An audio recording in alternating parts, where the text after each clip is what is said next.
It's been a rough week for gold, up and down, now falling below $4,000 per ounce. Still pretty good though. Investors taking profits following a ceasefire agreement between Israel and Hamas. What does it all mean? Kyle Rodder joins us from capital.com. Good to see you. Gold, what's going on?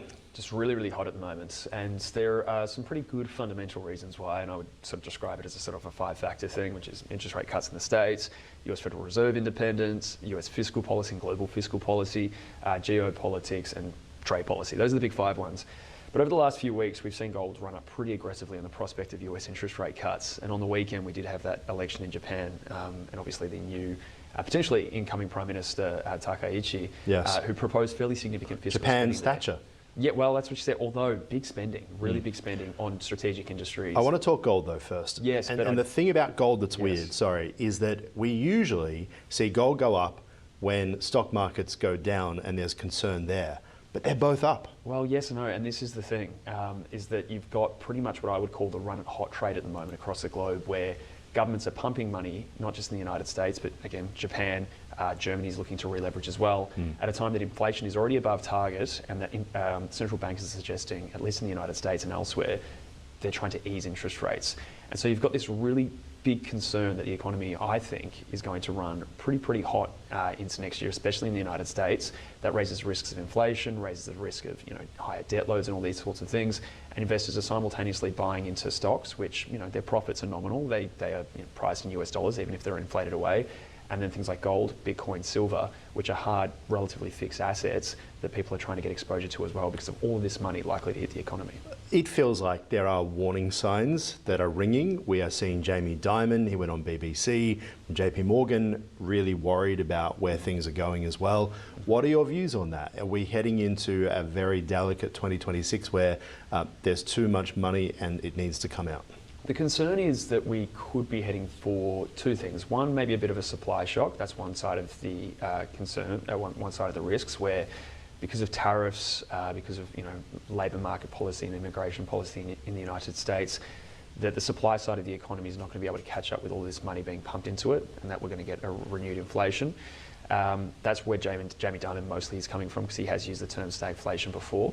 The other prospect too is that there might be a little bit of an industrial bubble emerging around artificial intelligence in particular, and a lot of this is that's been going on all year, for 2 years, couple of years, but these things don't happen overnight, right? Yeah. So the risk is that we create all of this excess capacity, all this misallocated resources into this technology that doesn't deliver the return on investment. Equities drop, we get a bit of a correction there. So those are the two things that Dimon is probably thinking about, more the former.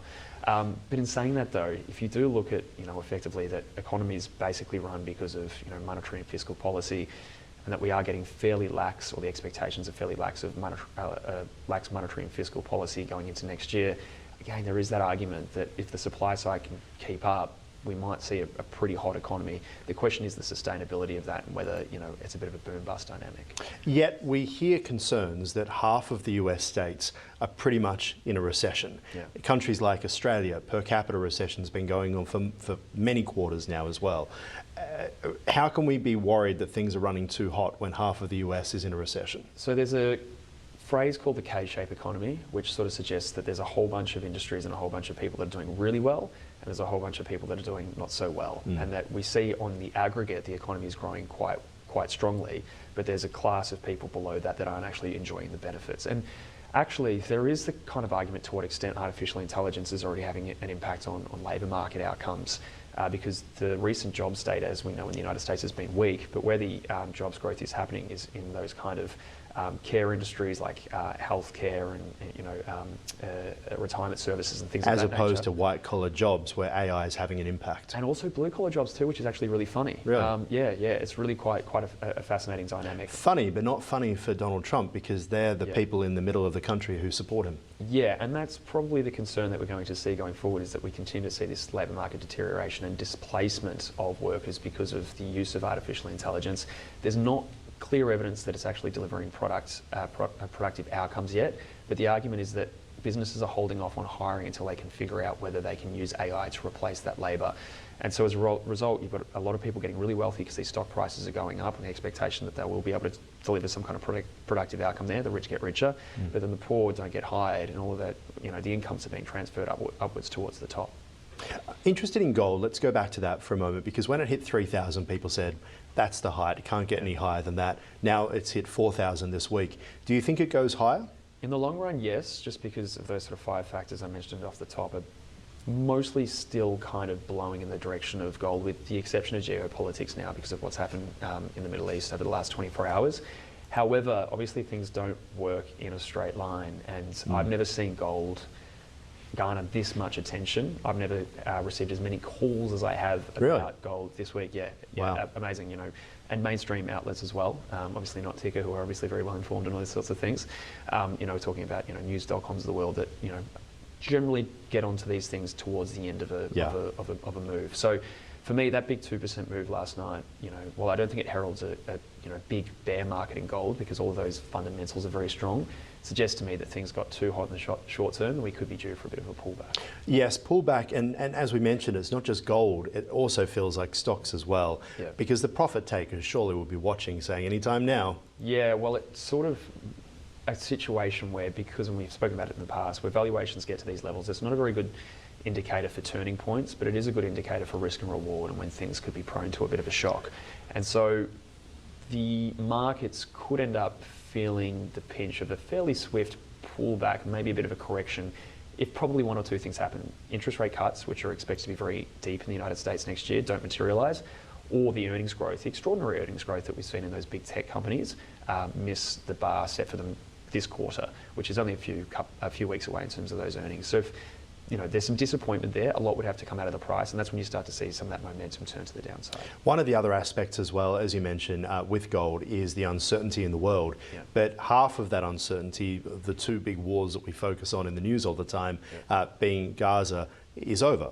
At least it appears to be for now, and we have to assume that it will hold.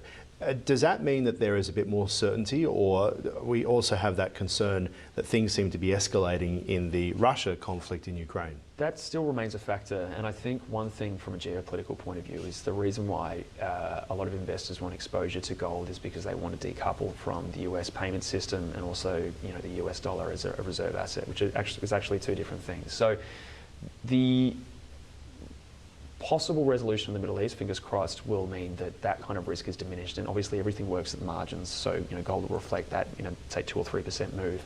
In the bigger picture, there's still that kind of de-dollarization theme. There are still going to be individuals and institutions around the world that want less exposure to the US dollar and the US payment system, and will look to park their money in gold instead. So I don't think that will disappear, but it might be less of a driver if some of these, you know, more pressing risks and issues start to diminish a little bit. Let's bring it back home to Australia. We've got 2 minutes left. Where are things at the moment? We've obviously seen the RBA meet. They're very cautious. They're acting when they have to act, which I guess we expect from these Fed Reserve and RBA banks. What are your views?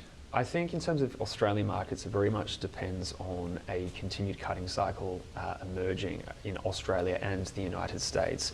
And that means we have to see continued evidence that the RBA and Fed are able to do that. So I think one of the reasons why we've underperformed recently is that cyclical stocks have performed well when those rate expectations of rate cut expectations were building. That's kind of been tempered a little bit. Cyclicals have underperformed. The ASX 200 is very heavily weighted towards cyclicals, and therefore we haven't really matched the pace of the of Wall Street. So that's what I'm sort of looking for. If that can re-emerge, and that in Australia it depends on the inflation data at the end of October coming in quite moderately, then things might look a little bit up again. If it does look sticky, and that is a risk across the world as well, then, you know, maybe things are, you know, a little bit more stagnant. What about our reliance on China? So think BHP and iron ore at the moment. Yeah, I mean, it's going to be a perennial issue, and we're in the kind of new era of economic statecraft, protectionism, and you know, national economic policy. So it's something that obviously we have to manage very precarious, you know, very carefully. It's a very precarious situation. It's really something that's, you know, sort of too unknown to be able to pick. But if obviously we don't balance that relationship well, it's going to have a fairly significant impact on our economy, on our export-driven economies at areas of the economy at a time where we're still dealing with pretty sluggish growth. All right, Kyle Roddick, Capital.com. Appreciate your time. Thank you. Thank you.